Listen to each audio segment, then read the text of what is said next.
A tutti voi benvenuti a Future Forum Tourism. Di turismo e accoglienza facciamo il nostro orgoglio. Si tratta della nuova progettualità della Camera di Commercio di Pordenone Udine lungo il filone di Future Forum 2020. Ci siamo occupati proprio qui a Telefriuli anche di agricoltura. Oggi inizia questo nuovo percorso suddiviso in 3 tappe.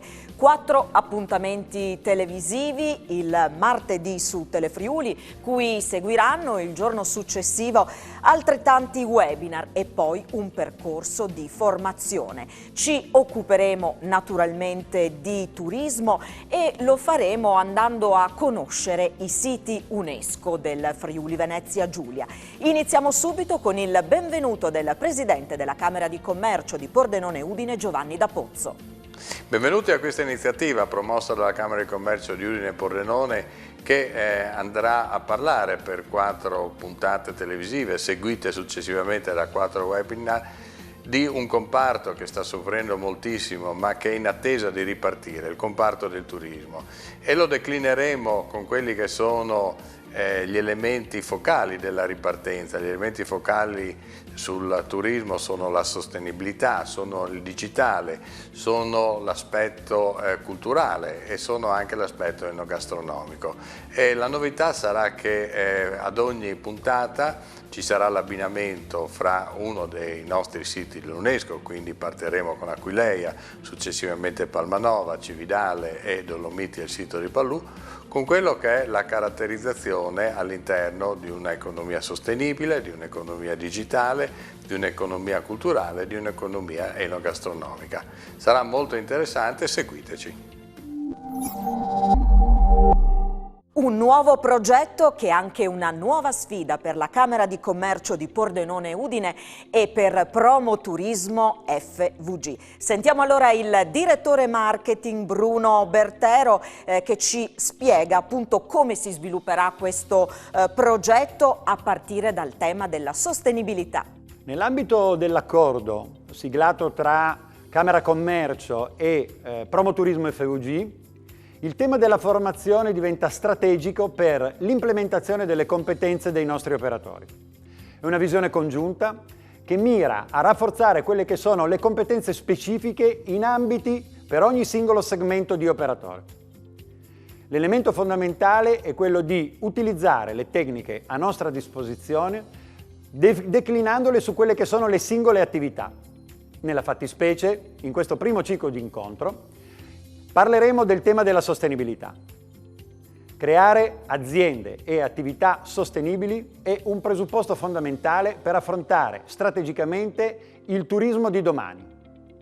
I nuovi turisti cercano in effetti quelle che sono innovazioni e risposte a quelli che sono i bisogni quotidiani della loro ricerca delle destinazioni sostenibili. Ecco la sfida che Promoturismo FVG e Camera di Commercio affrontano con questo ciclo di formazione.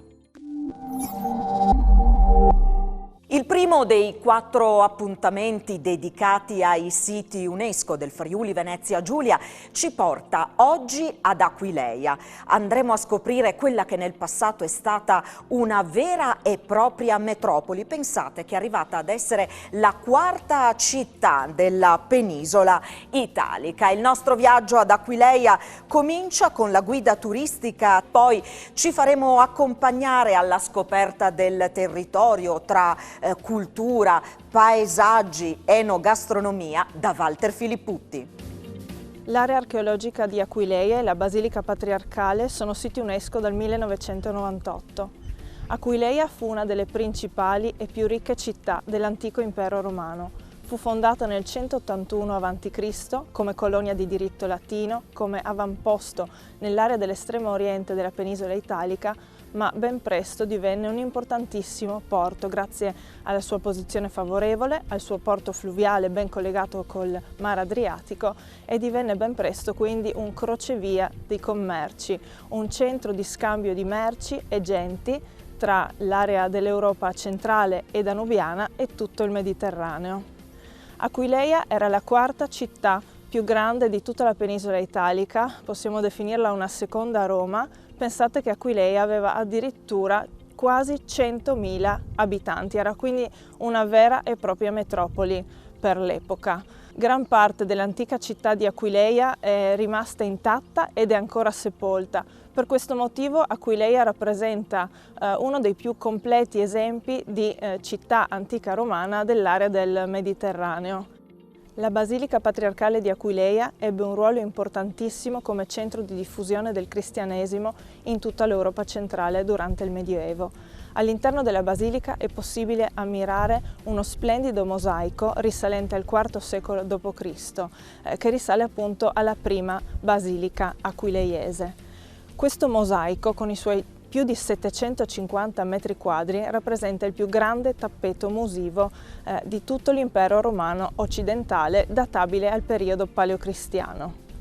Un'altra chicca, un'altra cosa da non perdere ad Aquileia è sicuramente il Museo Archeologico Nazionale, all'interno del quale è possibile vedere delle splendide collezioni di vetri antichi e anche una collezione di ambre.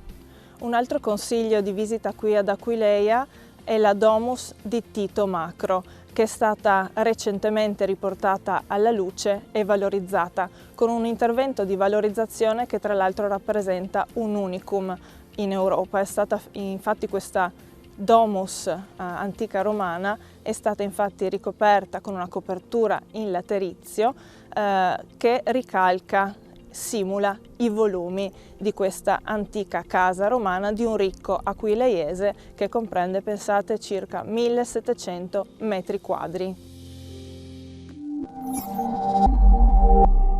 Aquileia non è solo cultura, anche se c'è tantissima, ma è all'interno di un territorio molto ricco per quanto riguarda anche escursioni, per quanto riguarda l'agricoltura, per quanto riguarda anche altri aspetti del turismo. Ne parliamo con Pierluigi Mattiussi, che è della famiglia Mattiussi dell'Hotel Patriarchi di Aquileia, per andare un po' a fare un percorso attraverso questo territorio. Pierluigi, se noi usciamo da dove siamo e andiamo verso il vecchio porto da cui si parte per il Natisse, che strada prendiamo?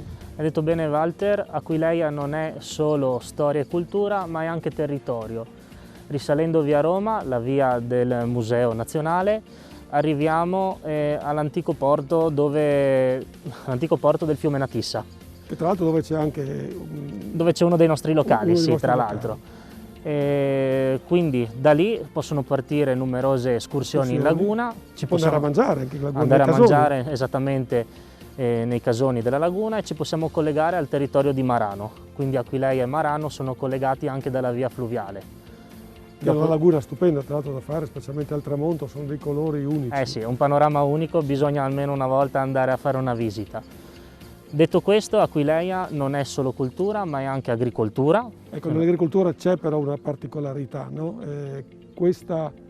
Quest'area è di fatto la culla della viticoltura italiana, friulana, e possiamo dire anche europea, perché Roma la prima cosa che faceva piantava viti, trasportava le viti perché doveva dar da bere alle sue milizie, per cui qui c'è di questa storia, è rimasto un vino refosco che guarda caso in quest'area si esprime al massimo della sua potenzialità, è vero questo? Esattamente, i nostri produttori infatti da un paio di anni stanno facendo tutto un lavoro di ricerca su quelle che sono le origini del refosco, e sono riusciti ad arrivare a un prodotto ormai di eccellenza.